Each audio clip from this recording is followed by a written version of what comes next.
Ardi menurunkan kardus terakhir dari bagasi mobil. Di hadapannya, bangunan 2 lantai itu berdiri kokoh dengan cat putih yang mulai kusam. "Luas juga ya, Mas," ujar Risa sambil memegang kunci. "Harga murah, dapat rumah besar gini sih, termasuk rezeki nomplok," lanjutnya. Ardi hanya mengangguk setuju. "Kamu benar, aku tidak salah pilih. Pas ketemuan sama pemiliknya di sini, udah langsung srek sih. Hanya tinggal cat ulang aja, semuanya jadi bagus lagi," ucapnya penuh semangat. "Tapi aman kan, Mas?" tanya Risa memandang suaminya. "Ya aman. Emang menurutmu nggak aman kenapa?" tanya Ardi mengernyitkan dahinya. Biasanya kalau rumah bagus dijual murah, pasti ada sesuatunya, Mas. Misalnya rumah ini berhantu," tebak Risa. "Ush, jangan asal ngomong. Mana ada yang begitu. Sekarang rumah ini udah jadi milik kita," ucap Ardi melangkah masuk sambil membawa kardus barang. Risa masih berdiri di depan bangunan 2 lantai itu sambil memandang ke arah rumah. "Ya, semoga memang tidak ada apa-apa dan aman sentosa tinggal di sini," gumamnya berjalan masuk ke dalam rumah. Ardi meletakkan kardus di atas meja kayu di ruang tengah. Sementara Risa mulai membuka jendela satu persatu. Debu cukup tebal di sekitaran rumah dan sudut. Rumah yang sudah kosong selama 5 tahun itu tampaknya tidak pernah dibersihkan sedikit pun. Banyak sekali PR-nya. Sepertinya kita cari orang yang bisa bantu bersih-bersih," ujar Risa. "Tapi cari di mana mendadak begini, Sa? Mending kita bersihkan sebisanya dulu aja yuk. Lagi pula anak-anak juga mau bantu," ujar Ardi. "Kita siap bantu," ucap Tari. Anak pertama mereka berusia 13 tahun. "Aku juga," seru Kenzi, anak kedua mereka yang berusia 6 tahun. "Aku ambil air dulu ya," kata Tari bergegas pergi ke daerah dapur. Tari melangkah menuju dapur, hendak mengambil kain pel. Langkahnya terhenti saat telinganya menangkap suara gemericik air yang cukup deras. Ia menoleh ke arah wastafel di sudut dapur. Keran itu kini mengeluarkan air dengan volume penuh. Tari mengernyitkan dahinya bingung. Ia belum menyentuh keran dan tidak ada lagi orang di dapur selain dirinya. "Apa kerannya rusak?" gumamnya mendekati keran wastafel dan mematikan keran tersebut. Tari hendak kembali ke ruang tengah. Sekali lagi, keran itu menyala, membuat Tari menoleh ke arah keran wastafel yang airnya mengalir dengan deras. "Ayah!" teriak Tari. "Keran air wastafel rusak." "Keran wastafel mana, Tar?" tanya Ardi berjalan mendekati putrinya. "Yang di dapur ya, nyala mati terus," jawab Tari. "Hah? Keran wastafel itu baru aja ayah ganti. Bagaimana mungkin langsung rusak?"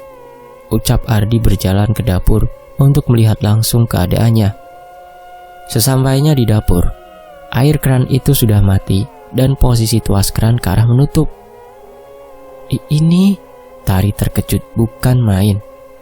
Padahal tadi dia tidak mematikannya sama sekali.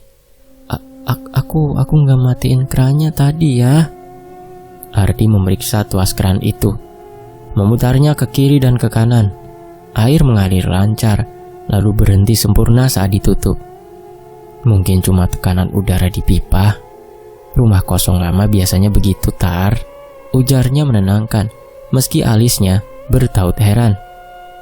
Tari pun tidak bertanya lagi dan berjalan kembali ke ruang tengah untuk melanjutkan pekerjaannya, membantu kedua orang tuanya. Malam pertama mereka di rumah itu tidak sehangat yang dibayangkan.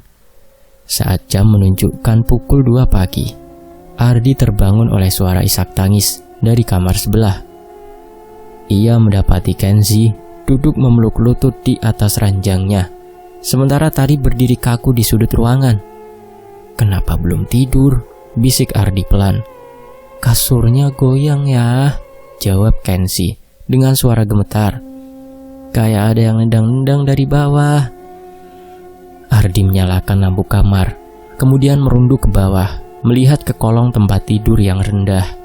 Hanya ada lantai semen yang sedikit tidak rata. Kemudian, ia mencoba mengguncang ranjang kayu itu dengan kedua tangannya, tampak berat dan kokoh. Tak ada alasan benda itu bisa bergoyang sendiri, kecuali ada yang mendorongnya dengan kekuatan besar. "Kalian yakin ranjang ini tadi bergoyang?" tanya Ardi memandangi kedua anaknya. "Iya ya, aku dan Kenzi sampai terbangun karena ada sesuatu di bawah ranjang yang menggoyangkan ranjang kami," ucap Tari yang juga terlihat ketakutan. Mungkin ada gempa," ujar Ardi masih berpikir logis. "Ayah gak ngerasa ada gempa sih, karena tidur lelap. Sudah, sekarang tidur lagi ya. Ini sudah malam," perintah Ardi. Akhirnya, Tari dan Kenzi kembali naik ke atas ranjang. Ardi menyelimuti tubuh mereka berdua. "Kalau ada apa-apa, langsung lari ke kamar ayah ya. Pintunya gak akan ayah kunci," ujar Ardi. "Iya ya." Ardi kembali ke kamarnya, namun matanya sulit terpejam. Ia menatap langit-langit kamar.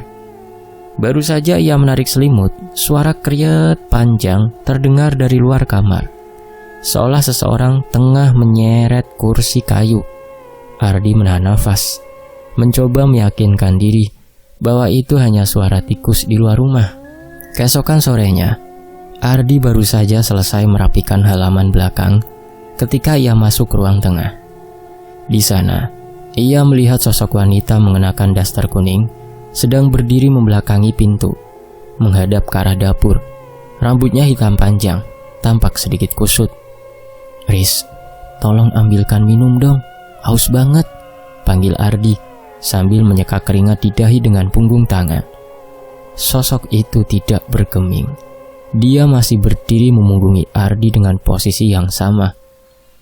Ardi melangkah mendekat, hendak menepuk pundak istrinya. "Risa?" Akan tetapi gerakannya berhenti seketika saat telinganya menangkap suara langkah kaki di belakangnya. "Kenapa mas?" tanya Risa. Ardi mematung.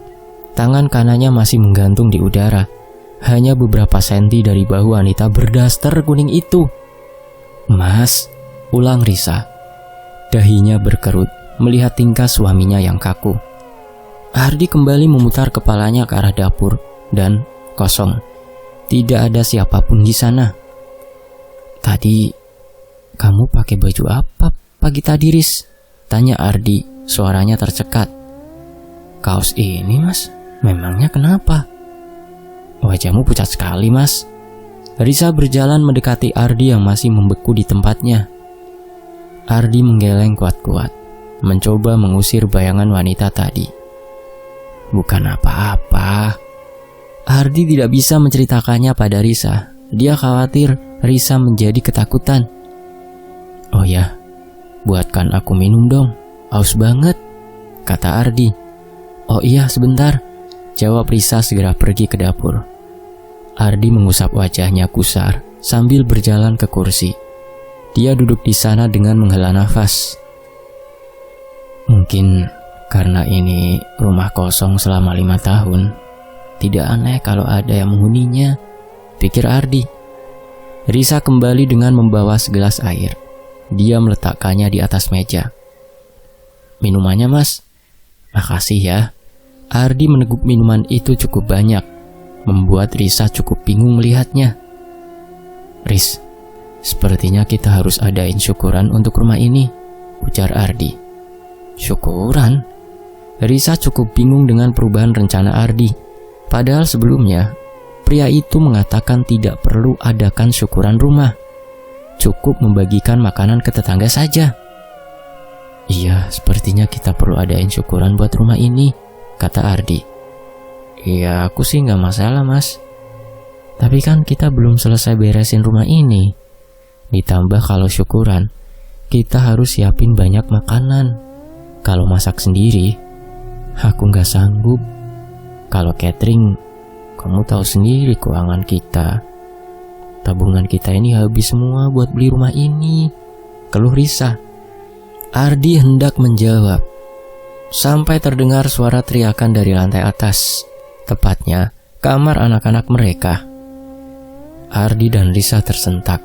Mereka saling pandang selama 1 detik sebelum keduanya berlari menaiki undakan tangga.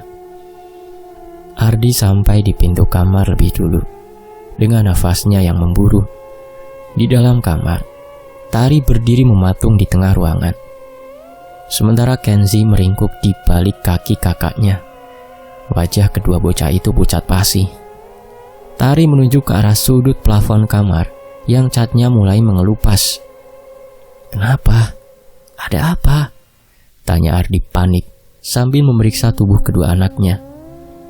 "Tadi ada tangannya," bisik Tari dengan suara bergetar. "Keluar dari sela plafon itu. Tangannya kurus sekali, warnanya abu-abu." Ardi mendongak.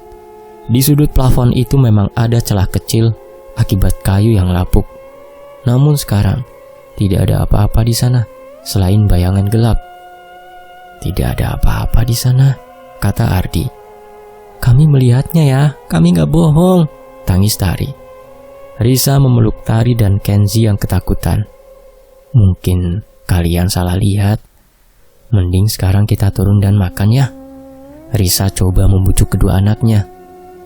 "Tidak Ma, kami gak bohong," isak Tari menyeka air matanya. Ardi menghela nafas panjang, mencoba menekan debar jantungnya sendiri. "Sudah, sekarang kalian ikut Mama ke bawah dulu," perintah Ardi dengan nada yang dipaksakan setenang mungkin. Risa menuntun kedua anaknya keluar dari kamar, sedangkan Ardi tetap tinggal di dalam kamar selama beberapa saat. Ia menyalakan senter ponselnya, mengarahkan cahaya putih itu ke celah plafon. Tiba-tiba, sebuah aroma busuk yang sangat menyengat menusuk hidungnya. Bau itu muncul begitu saja. Ardi menutup hidung dengan punggung tangannya. Matanya menyisir seisi ruangan, mencari sumber bau tersebut. Sayangnya dia tidak menemukan apapun. Ardi melangkah mundur, berusaha menghindari udara yang mendadak terasa berat. Ia mengarahkan senter ponselnya ke lantai, lalu ke kolong ranjang, hingga ke balik lemari pakaian yang belum sempat dipindahkan. Tapi, tidak ada sesuatu yang aneh di sana. "Aku harus segera adakan syukuran rumah," gumamnya bergegas meninggalkan kamar anaknya. Ardi menuruni undakan tangga dan mendekati keluarganya. "Gimana keadaan Tari dan Kenzi?" tanya Ardi. "Sudah lebih baik," jawab Risa. "Mereka bilang tidak mau tidur lagi di kamar itu, Mas. Kamarnya aneh." Ardi duduk di kursi yang lain. "Aneh gimana?" tanya Ardi.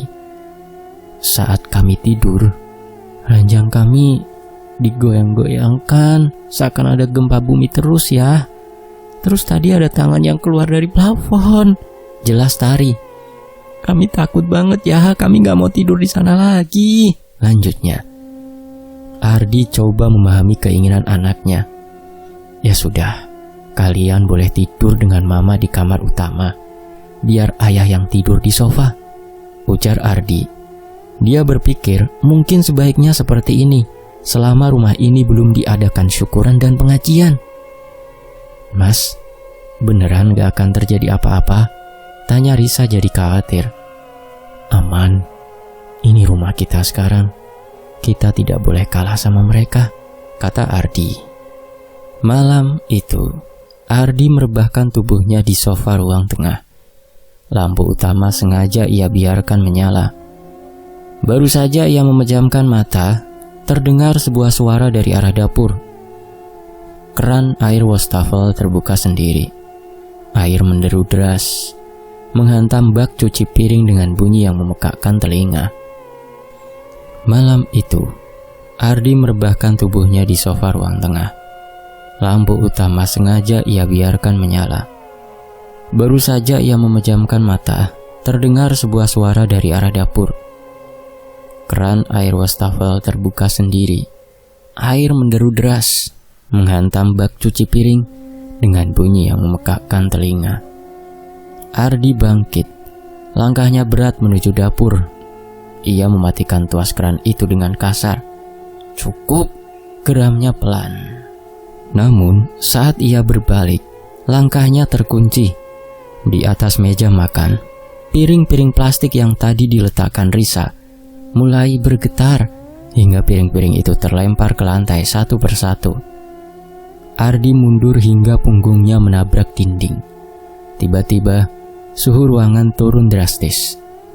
Hawa dingin yang menusuk tulang dibarengi dengan bau tidak sedap kembali tercium seperti yang di kamar anak-anak. Krak! Suara itu datang dari bawah kakinya. Ardi menunduk. Upin keramik yang ia pijak retak. Sebuah lubang kecil terbentuk, dan dari sana merembes cairan kental berwarna merah. "Mas Ardi!" Teriakan Risa dari lantai atas terdengar histeris. Ardi berlari menaiki tangga, melompati 2 anak tangga sekaligus. Ia mendobrak pintu kamar utama. Di dalam, Risa sedang memeluk kedua anaknya di sudut tempat tidur. "Apa yang terjadi?" tanya Ardi dengan nafas terengah. "Ranjangnya bergoyang, Mas," ujar Risa penuh ketakutan. "Lagi?" "Iya, Mas. Ayo lakukan sesuatu." Risa semakin khawatir di sana. "Besok kita adain syukuran aja dulu," kata Ardi. "Kamu benar. Sekalian bicara dengan Pak RT juga," kata Risa. Ardi mengangguk pelan, berusaha menenangkan nafasnya yang masih memburu. Ia melangkah mendekati ranjang, bermaksud memeriksa bagian bawahnya untuk memastikan tidak ada sesuatu yang fisik yang menyebabkan getaran itu. Namun, baru saja tangannya menyentuh sprei, lampu kamar mendadak berkedip cepat, lalu padam sepenuhnya. Spontan, kedua anaknya menjerit ketakutan. "Tenang, jangan berisik," kata Risa menenangkan keduanya. "Sepertinya ada yang koslet," kata Ardi. "Aku akan cek dulu ya." "Kami ikut," pinta Risa. "Jangan jauh-jauh dari ayah. Ayo sini," bisik Ardi. Ia menyalakan lampu senter dari ponselnya. Cahaya putih itu menyapu ruangan, menciptakan bayangan-bayangan panjang yang menari di dinding. Mereka berjalan beriringan menuruni tangga. Saat sampai di bordes tangga, Ardi menghentikan langkahnya. Cahaya senternya menangkap sesuatu di ruang tamu. Ada sosok wanita memakai pakaian putih dengan rambut panjang, sedang duduk di sofa dengan posisi memunggungi mereka. "Riz, apa kamu melihatnya juga?" tanya Ardi sedikit berbisik. Iya, Mas. Siapa itu?" kata Risa dengan perasaan tak menentu. Ardi tidak menjawab. Jantungnya berdentum keras, seolah ingin melompat keluar dari rongga dadanya. Ia menggenggam ponselnya lebih berat, mengarahkan seleret cahaya senter tepat ke punggung sosok itu. Sosok itu diam tak bergerak. Tiba-tiba, aroma tak sedap kembali tercium hingga membuat perut mual. Siapa di sana?" Suara Ardi bergetar, meski ia berusaha keras terdengar tegas. Kepala itu perlahan mulai menoleh. Gerakannya patah-patah, diiringi suara gemeretak tulang leher yang mengerikan. Risa memekik tertahan, menutup mata kedua anaknya dan membenamkan wajahnya ke punggung Ardi. Cahaya senter itu kini menyinari profil samping wajah sosok tersebut. Kulitnya pucat keabu-abuan, menempel ketat pada tulang pipi yang menonjol. Ketika wajah itu sepenuhnya menghadap mereka, Ardi terpaku. Wanita itu tidak memiliki mata, hanya ada lubang hitam pekat yang seolah terus mengucurkan cairan kental berwarna gelap. Bibirnya yang membiru melengkung membentuk senyuman tipis yang tidak wajar. "Halo," bisik sosok itu. Risa menjerit ketakutan. Ardi langsung menarik Risa dan anak-anaknya keluar dari rumah itu. Ardi tidak lagi memikirkan barang-barang mereka yang masih tertinggal di dalam. Ia merangkul bahu Risa dan menarik Kenzi serta Tari dengan kekuatan penuh menuju pintu utama. Saat Ardi menyentuh gagang pintu kayu jati yang berat itu tidak mau bergerak. "Terkunci, Mas. Padahal tadi tidak aku kunci," teriak Risa di sela tangisnya. Ardi memutar kunci dengan kasar, namun silindernya terasa macet. Di belakang mereka, suara gemeretak tulang kembali terdengar, kali ini lebih dekat. Sosok wanita itu sudah berdiri dari sofa. Tubuhnya yang tinggi kurus tampak meliuk-liuk aneh, seolah tulang-tulangnya tidak menyatu dengan benar. "Mau kemana?" Suara parau itu terdengar lirih hingga membuat bulu kuduk berdiri. "Pergi, jangan ganggu keluarga kami," teriak Ardi sambil menghantamkan bahunya ke pintu. "Priak!" Pintu itu akhirnya terbuka paksa setelah hantaman ketiga dari bahu Ardi. Mereka berhamburan keluar ke teras, menyongsong udara malam yang terasa jauh lebih hangat dibanding atmosfer di dalam bangunan itu. Ardi tidak berhenti. Ia menggiring keluarganya masuk ke dalam mobil yang terparkir di halaman dengan terburu-buru. Mesin mobil menderu keras saat Ardi menginjak gas. Mobil itu melaju kencang menuju rumah Pak RT yang terletak di ujung blok. Ardi menghentikan mobil dengan rem mendadak dan segera turun, menggedor pintu rumah Pak RT dengan kalap. "Pak RT, Pak, tolong!" teriak Ardi. Pintu terbuka, menampakkan seorang pria tua berkacamata yang tampak terkejut melihat kedatangan keluarga yang baru pindah dan menempati rumah kosong itu. "Loh, bukannya kalian yang menempati rumah Pak Tony ya?" tanya Pak RT. "Benar, Pak. Kami mau minta tolong," keluh Ardi. "Silahkan masuk dulu," ujarnya mempersilahkan. "Bu, tolong ambilkan minum." Selang beberapa menit, Bu RT muncul dengan membawa nampan berisi minuman untuk mereka. Bu RT meletakkan gelas-gelas berisi teh hangat itu di atas meja. Ia melirik Risa yang masih memeluk erat kedua anaknya. Wajah mereka berempat masih pucat pasi, seolah-olah seluruh darah telah tersedot keluar dari tubuh mereka. "Minum dulu, tenangin pikirannya," ujar Bu RT lembut, meski matanya menyeratkan kecemasan yang mendalam. Ardi meneguk tehnya dengan terburu-buru. Rasa hangatnya sedikit mengusir hawa dingin yang sedari tadi menempel di kulitnya. "Pak RT, maaf mengganggu malam-malam begini, tapi kami tidak bisa tinggal di sana lagi. Ada sesuatu di rumah itu." Pak RT melepas kacamata, mengusap wajahnya dengan telapak tangan yang kasar. Ia menghela nafas panjang. "Pak Tony tidak cerita apa-apa saat menjual rumah itu pada Mas Ardi?" tanya Pak RT dengan nada rendah. Ardi menggeleng kuat. "Dia hanya bilang rumah itu sudah kosong 5 tahun karena dia pindah dinas keluar kota. Harganya murah karena dia butuh uang cepat. Itu saja, Pak RT." Pak RT terdiam sejenak, memandang ke arah luar jendela yang gelap. "Sebenarnya 5 tahun lalu rumah itu bukan kosong karena pindah dinas, melainkan istri Pak Tony meninggal di sana. Kabarnya dia mengakhiri hidupnya di kamar utama setelah kehilangan anak bungsunya karena kecelakaan di tangga rumah itu." Risa menutup mulutnya, menahan isak tangis yang hampir pecah. Dia benar-benar terkejut mendengar hal itu. Pantas saja rumah itu dijual murah. Sejak kejadian itu, lanjut Pak RT, Pak Tony seolah kehilangan akal sehatnya. Dia sempat mencoba tinggal di sana sendirian, tapi setiap malam warga mendengar suara teriakan dan barang-barang pecah. Akhirnya dia menyerah dan mengunci rumah itu rapat-rapat. kalian adalah keluarga pertama yang berani menepatinya lagi setelah sekian lama. Tiba-tiba Kenzi yang sedari tadi diam di pelukan Risa berbisik, "Ma, ada anak kecil yang ikut kita dari rumah itu, Ma," bisik Kenzi.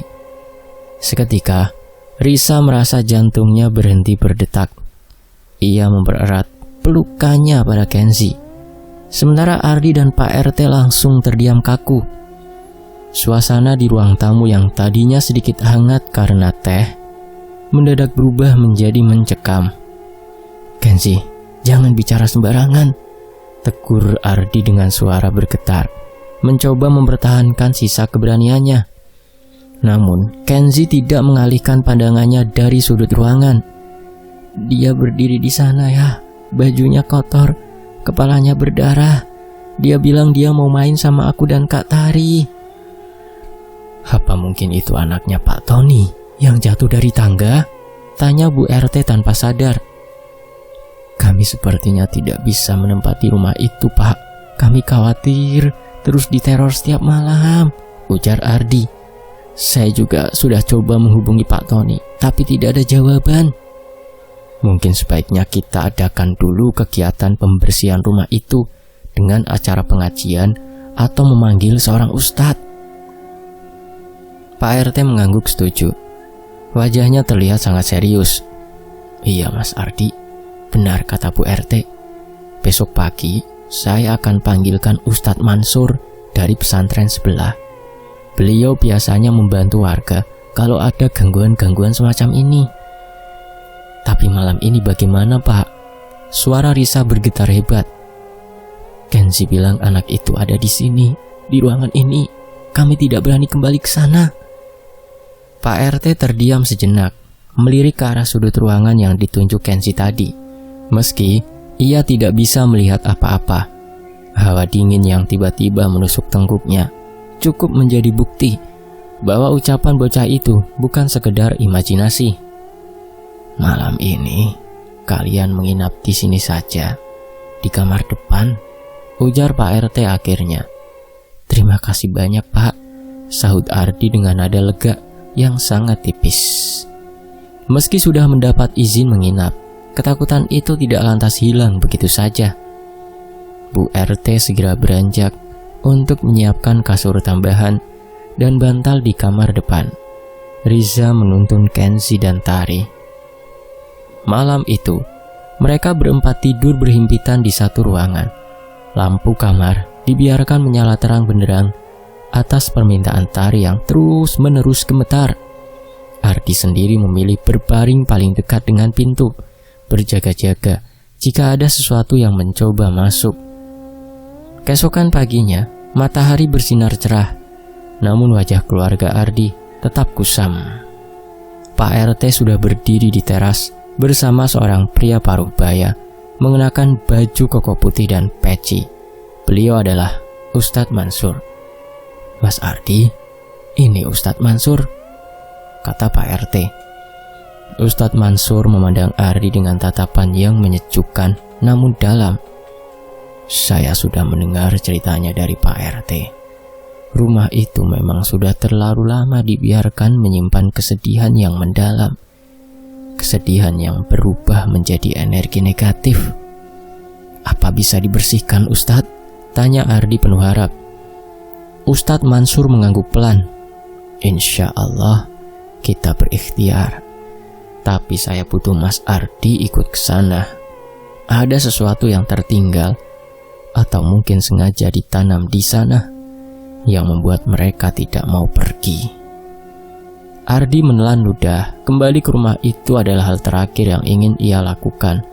Tapi jika ia tidak menyelesaikannya sekarang, teror itu mungkin akan mengikuti mereka selamanya.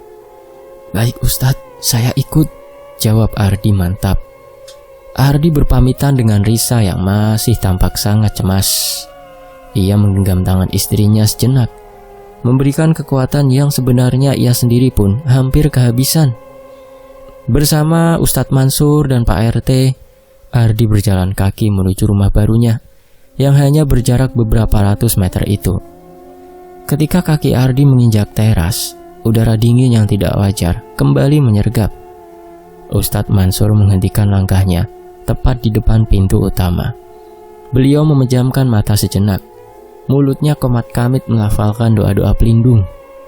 "Assalamualaikum," ucap Ustadz Mansur dengan suara yang mantap namun tenang. Ia perlahan membuka pintu. Keheningan yang berat menyambut mereka. "Astagfirullah," gumam Pak Mansur saat melihat Upin di ruang tengah. Upin yang semalam retak di depan mata Ardi kini terlihat lebih parah. Retakannya menjalar hingga ke arah tangga, seolah-olah ada sesuatu yang mencoba keluar dari bawah fondasi rumah itu. "Mas Ardi, ambillah cangkul atau linggis. Kita harus membongkar Upin di bawah tangga ini," perintah Ustadz Mansur. Ardi pun menurut dan segera pergi. Setelah mengambil linggis, ia mulai menghantamkan ujung besi itu ke Upin yang sudah retak. Setiap hantaman terasa berat, seakan tanah di bawah sana melawan.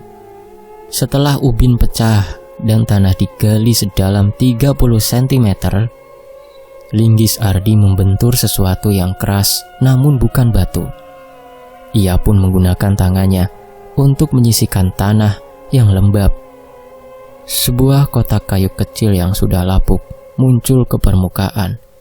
Di dalamnya terdapat sebuah boneka kain tua yang sudah menghitam, seikat rambut panjang, dan sebuah foto keluarga Pak Tony yang robek tepat di bagian wajah anak bungsunya. Di balik foto itu tertulis sebuah kalimat dengan tinta merah yang sudah mengering. "Jangan tinggalkan aku sendiri di sini." Inilah yang membuat mereka terikat, ujar Ustadz Mansur sambil memegang tasbihnya. Ini bukan sekedar gangguan gaib biasa, melainkan rasa bersalah dan kesedihan yang ditanam agar tetap hidup di rumah ini. Tiba-tiba, suara tangisan anak kecil terdengar dari lantai atas, tepatnya dari kamar yang semalam ditempati Kenzi dan Tari. Suara tangisan itu terdengar pilu, menyayat hati siapapun yang mendengarnya. Akan tetapi, bagi Ardi, suara itu adalah lonceng peringatan yang membuat seluruh bulu kuduknya berdiri. Suara itu bukan sekedar suara. Ada getaran dingin yang seolah merambat dari lantai atas hingga ke ujung kakinya. "Ustadz, itu suara anak kecil yang Kenzi lihat," bisik Ardi dengan nafas tertahan. Ustadz Mansur tidak tampak gentar. Beliau menggenggam tasbihnya lebih erat. Jemarinya bergerak cepat menghitung butiran kayu itu. "Ayo Mas Ardi, bawa kotak itu. Kita harus menghadapinya di sumbernya." Mereka melangkah menaiki tangga.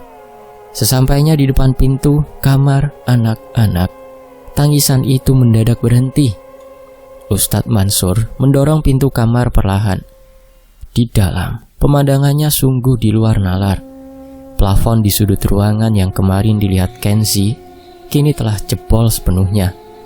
Dari lubang gelap di langit-langit itu menjuntai beberapa helai rambut hitam panjang yang menyentuh lantai. "Astagfirullahaladzim," gumam Pak RT yang berdiri di belakang Ardi. Tiba-tiba suhu di dalam kamar itu anjlok drastis. Dari sela-sela rambut yang menjuntai itu muncul perlahan-lahan wajah wanita pucat dengan lubang mata hitam pekat, sosok yang semalam duduk di sofa ruang tamu. "Dia tidak ingin kotak itu diambil," kata Ustadz Mansur dengan suara lantang. Beliau mulai membacakan ayat-ayat suci dengan nada yang menggetarkan ruangan. Ruangan itu mulai bergetar. Ranjang kayu yang berat kembali bergoyang hebat, menghantam dinding hingga catnya berjatuhan. Sosok wanita itu mulai mengeluarkan suara geraman yang tidak menyerupai suara manusia.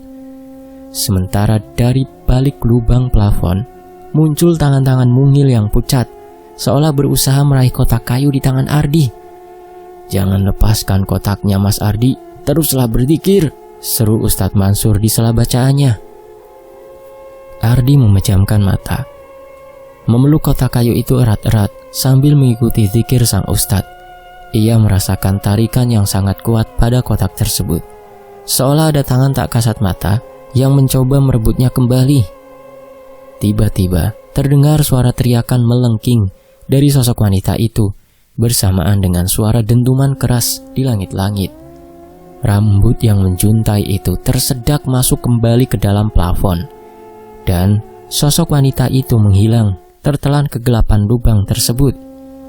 Suasana mendadak tenang. Getaran di ranjang berhenti. "Sudah berakhir, Ustadz?" tanya Ardi dengan tubuh lemas. Ustadz Mansur menyeka keringat di dahinya. "Belum sepenuhnya. Barang-barang ini harus segera dimusnahkan dengan cara yang benar." Ustadz Mansur mengajak Ardi dan Pak RT turun ke halaman belakang rumah. "Buatkan api unggun kecil, Mas Ardi. Kita harus membakar benda-benda ini sampai menjadi abu," instruksi Ustadz Mansur. Ardi dengan cekatan mengumpulkan sisa-sisa kayu kering dan kertas bekas di sudut halaman. Begitu api mulai membesar, Ustadz Mansur memasukkan boneka kain hitam, ikatan rambut, dan foto keluarga Pak Tony satu persatu ke dalam kobaran api sambil terus merapalkan doa. "Sudah, Mas. Sekarang tanam abunya di luar area rumah ini. Jangan di dalam pagar," ucap Ustadz Mansur setelah api padam sepenuhnya. Ardi menghela nafas panjang. Beban di pundaknya terasa sedikit terangkat. "Terima kasih, Ustadz. Berarti rumah ini sudah aman untuk kami tinggali." Ustadz Mansur terdiam sejenak, menatap bangunan 2 lantai itu dengan pandangan yang sulit diartikan. Secara syariat, gangguan besarnya sudah kita netralisir. Namun, rumah ini sudah terlalu lama menyimpan memori gelap. Saran saya, jangan biarkan rumah ini sepi. Sering-seringlah mengaji di sini dan ajaklah tetangga untuk syukuran, seperti rencana Mas Ardi tadi. Selesai. Semoga bisa menghibur. Wayne Anthony pamit, sampai jumpa di kisah berikutnya. Wassalamualaikum. Terima kasih semua. Alhamdulillah.